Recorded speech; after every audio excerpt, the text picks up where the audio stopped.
안녕하십니까. 고고TV 여명입니다. 2020년 3월 19일 11시 반인데요. 모두 화이팅 하시고 건강에 조심하시기 바랍니다. 놀라운 리얼미터 여론조사가 나왔습니다. 통합당이 민주당을 앞섰고 국민의당이 정의당을 앞섰습니다. 통합당이 민주당을 앞섰다는 근거는 제가 항상 말씀드렸다시피 현재 리얼미터와 갤럽 조사에서 민주당 지지율에서 10%를 빼면 된다. 최소한 5%를 빼면 된다. 10%를 빼면은 그 중에 5%가 10% 중에서 반, 즉 5%가 통합당으로 간다 하는 게 가장 맞는 여론조사라고 보시면 됩니다. 그 근거는 문재인 지지자들의 강한 응집력 때문에 그렇습니다. 여론조사 응집력. 그리고 여론조사 전문가들이 즉 리얼미터에서도 근무해봤고 갤럽에서 근무해봤던 사람들이 현재 몇 년 동안 지속되는 여론조사가 이상하다 하는 럽보 기사를 여러 군데서 때렸습니다. 중앙, 동아 또는 조선에서 때렸는데 그 여론조사 전문기관에서 일을 했던 그 분석가들이 나와서 하는 말이 10% 빼면 된다. 그것이 실제적인 여론조사다. 그 뺀 거의 반은 통합당으로 더하면 된다. 이런 식이죠. 그래서 현재 두 가지입니다. 정당 지지율하고 그 다음에 비례정당 지지율인데 대동소이해요. 정당 지지율에서 리얼미터가 40.9%, 민주당이 40.9%, 41%, 그리고 통합당이 35.1%인데 즉 41% 대 35% 나왔습니다. 그래서 지지도 격차가 5.8%다 이렇게 나오는데요.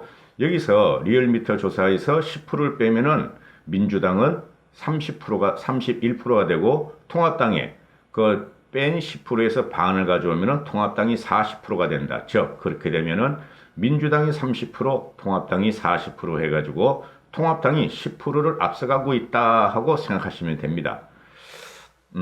이 결과가 어떻게 나왔냐 하면은 16일부터 18일까지 이거 말하면 선관위에서 경고 들어오더라고요. 제 유튜브에. 16일에서 18일까지 4월 3일 동안 18세 이상 유권자 24,733명에게 통화를 시도해 1,501명이 응답해서 응답률이 6.1%다. 꽤 많이 표본 추출을 했죠. 이번에 표본 추출을 많이 하면 할수록 통합당의 지지율은 올라가게 돼 있어요. 그리고 무선 전화 면접이 10%, 또 무선 70%, 유선 20%의 자동 응답 혼용 방식, 그리고 무선 전화 80%, 유선 전화 20%의 병행 무작위 생성 표집틀을 통한 임의 전화 걸기로 실수했고, 이거는 표본 오차 95% 신뢰 수준에서 플러스 마이너스 2.5%다. 이렇게 되면은 제가 말씀드렸죠. 실제적으로 리얼미터의 조사는 민주당이 41%, 통합당이 35%지만은 민주당에서 10%를 빼면은 30% 대 40%로 가서 통합당이 40%가 되었다. 이렇게 하시면 됩니다. 표본 수집을 많이 하면 할수록 이런 경우가 나옵니다. 그리고 도표를 보면 설명드린. 그리고 놀랍게도 놀라운 것도 아닙니다. 국민의당이 그대로지만은 정의당이 1.1%가 빠져서 국민의당이 정의당의 지지를 앞서기 시작했다. 이렇게 되는 것입니다. 이렇게 되시고 이 도표 하나만 올려놨어요. 다른 거는 복잡해서 볼 필요도 없습니다.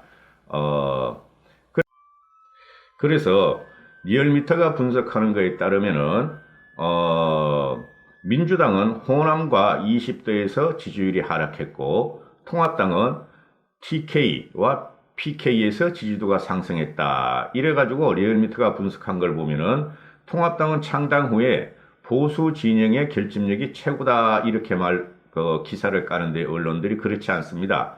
천만의 말씀입니다. 이때까지 보수 우파는 그대로 있었고 보수 우파는 다 결집해 있었어요.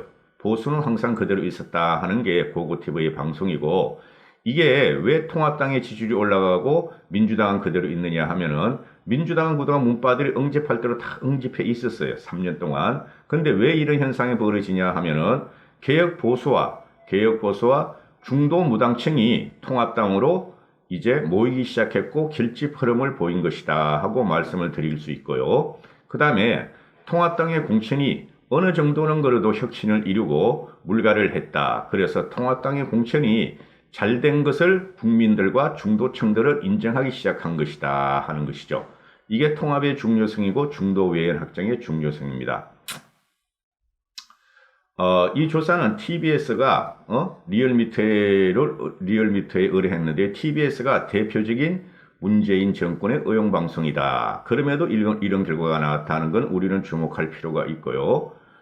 한번 보시죠. 권역별로는 광주가 떨어집니다. 64%에서 58%, 즉 6%가 떨어지고 연령별로는 20대가 44%에서 33%, 11%가 떨어지며 민주당입니다. 그 다음에 직업별로 학생이 45%에서 38%로 7%가 떨어집니다. 이 7%가 어디로 가냐면은 통합당으로 가거나 아직까지 무당층으로 남는데 무당층의 비율이 요번 리얼미터 조사를 보면은 8, 9%뿐이 안 나와요.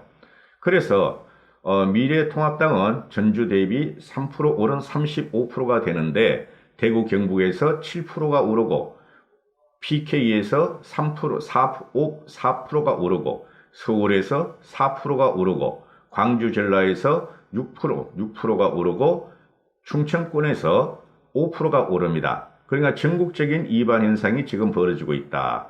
그다음 연령별로는 20대가 11%가 오르고 통합당 쪽을 말하는 겁니다. 60대 이상이 6%뿐이 안 오르고 보수층이 7%가 오르고 직업별로는 학생이 8%가 오르고 무직자에서는 7%가 통합당의 지지율로 상승을 보였다. 이런 것이죠. 이 결과를 리얼미터가 분석하는 것은 미래통합당이 창당 후 보수 진영의 결집력이 최고이고 전체 지지도에서 최고를 기록했다 하는데 제가 말씀드렸죠. 이거는 중도 무당층이 통합당에 어느 정도의 혁신을 갖다가 받아들이기 시작했고 그 다음에 개혁 보수들이 움직이기 시작했다. 이렇게 보시면 되고요. 근데 또 특이할 만한 게 국민의당은 전주하고 지지율이 똑같아요. 3.9%. 근데 정의당이 1.1%나 떨어집니다. 1.1%나 떨어져서 3.2%인데 국민의당이 정의당을 정당 지지율에서 올라갑니다. 나머지는 보실 필요 없고 그 다음에 두 번째 비례대표 정당 지지율을 리얼미터하고 TBS가 같이 발표하는데요. 연합정당, 즉 더불어시민당이란 비례민주당의 연합정당이 37.8%로 나오고 그 다음에 미래한국당은 1.5%는 30.7%, 즉 38% 대 31%가 나온다. 그죠? 그래서 이거는 문바들의 응집력은 우리보다 더 대단하니까 이것도 염려하실 필요가 없는 게 선거 기간이 가까워지면 가까울수록 미래한국당의 지지율은 올라갑니다. 여기서 왜 문제가 됐냐? 미래한국당이 31%뿐이 못 얻은 것은 2, 3일에 걸친 공병호의 미래한국당의 공천 과정의 사천 논란 때문에 그렇게 됐다고 저는 생각을 하고요. 그러니까 더불어시민당은 호남에서 60%, 40대에서 48%, 진보층에서 68%의 지지율을 했다. 그리고 그 다음에 한국당은 대구 경북에서 47%, 20대에서 30% 정도로 나타냈다. 20대는 미래통합당으로 앞으로 많이 이전을 할 것이고 국민의당으로 이전을 할 것이라고 저는 보고 있어요. 그래서 국민의당의 비례대표를 보는 국민의당의 지지율을 보면은 0.3% 상승한 5.7%고 정의당은 1.9% 하락한 5.3%다. 비례당에서는 국민의당이 정의당을 갖다가 5.7%대 5.3%면은 한 10% 정도 앞서고 있죠. 이거는 선거가 가까워지면 질수록 국민의당의 정의당과 더불어민주당의 이탈표들을 갖다가 국민의당에서 흡수하기 시작할 것이다 하고 저는 생각해요. 누누이 말씀드렸죠. 더불어민주당과 정의당의 조국 사태에 이은 상식과 그 다음에 합리성을 뛰어넘고 그 다음에 양식을 팔아먹은 이 세력에 의해서 국민의당은 정의당을 물리치고 그 무당층들은 국민의당으로 어느 정도 표를 할 것이다 하는 게 제가 말씀을 드렸고요. 그 다음에 이게 보면은 비례당이 말입니다.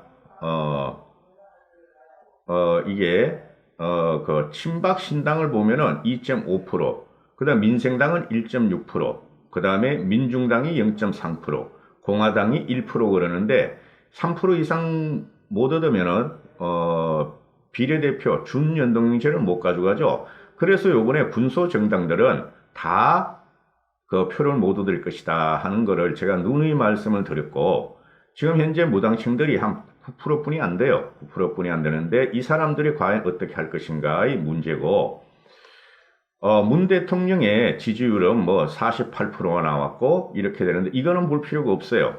지금 더불어민주당이 움직이는 것은 뭐죠? 더불어민주당과 더불어시민당이 움직이는 것은 문재인을 보호하라는 거예요. 문재인 대통령을 보호하라. 자기들이 이기는 것은 그 목적뿐이 없는 거예요. 그래서 지금 현재 선거는 내가 누누이 말씀드리지만은 박근혜 대통령 대 문재인 대통령의 구도도 아니고, 그죠? 그 다음에 더불어민주당의 그 미래통합당의 절대적인 구도가 아니에요. 그 중간에 누가 있느냐? 중도무당층의 스윙보트층이 75%까지 갈 수 있다. 적어도 45%. 그게 점점 줄어들고 있고, 그 사람들은 결국은 상식과 합리성, 양식에 의해서 그저 정의란 무엇인가를 생각하게 되고, 과연 문재인이 무엇을 잘못했는가를 통합당이 선거 기간이 4월 15일이 가까워지면 가까워질수록 통합당으로 그 지지력이 형성될 것입니다. 일단은 통합당보다 더 못하다 하면 되는 것이에요. 선거라는 것은 더 못한 산남을 버리고 더 못한 그 세력과 집단을 버리고 그래도 조금 괜찮은 데로 옮기는 게 선거의 본질입니다. 본질. 그래서 지금 이 통합당과 민주당의 이 대치 또는 이제 여론조사가 하나씩 두 개 나오기 시작되죠. 격전지라든가 또는 핫한 지역이라든가, 대표적인 게 그 광진을의 오세훈 지역 또는 동작을의 나경원 지역 또는 구로을의 김용태 지역. 이게 말입니다. 그거 믿으시면 안 돼요. 그죠? 고고TV는 항상 말씀드리기를, 고고TV는 긍정방송이다. 정반합의 정과 반의 합은, 정반합의 합은 긍정이다. 그리고 고고TV가 8개월 동안 이게 들어와서 드리는 말씀이 항상 이긴다 그랬어요. 미래통합당은 이긴다. 즉, 야권이 문재인을 반대하는 국민 세력이 문재인을 칠 것이며, 문재인의 탄핵하는 것, 문재인을 칠 준비는 모든 게 끝났다. 요번에 이제 몇 가지의 그 착오로 인해서 통합당이 좀 지지부진했죠. 염려하지 마세요. 우리는 이깁니다. 제가 앞으로 계속 긍정방송을 할 거예요. 그리고 분석은 여야 대치가 완전히 끝난 다음에, 즉, 더불어민주당 또는, 미래통합당의 공천 과정이 완전히 끝나고 대진표가 나오면 그때부터 제가, 말씀을 드릴게요. 통합당이 몇 석을 가져오고 어떻게 해야 되는지 또 말씀을 드리겠는데, 여러분들은 이 고고TV를 시청하시는 분들께서는 이 리얼미터 조사가 이렇게 나온 것만 봐도, 그죠? 처음 있는 일이죠. 이거를 갖다가 우리는 이길 수 있고 압승을 할 수 있을 수도 있다 하고 생각을 해요. 지금 통합당의 그 공천 또는 또 미래한국당의 공천 과정이 2, 3일 내로 정리가 되죠. 그렇게 되면 우린 힘을 결집시킬 수가 있어요. 그 우파 유튜브라고 참칭하는 사람들이 자꾸 해코지를 하는데, 그저 통합당이 안 돼야 된다 그러는데, 그 절대 그런 말 믿으시면 안 됩니다. 고고TV를 보시고 8개월 동안 한 번도 내가 통합당에 진다고 한 적이 없어요. 반드시 이긴다 하고 방송을 해드렸죠. 여기까지 할게요. 감사합니다. 고고TV 여명이었습니다.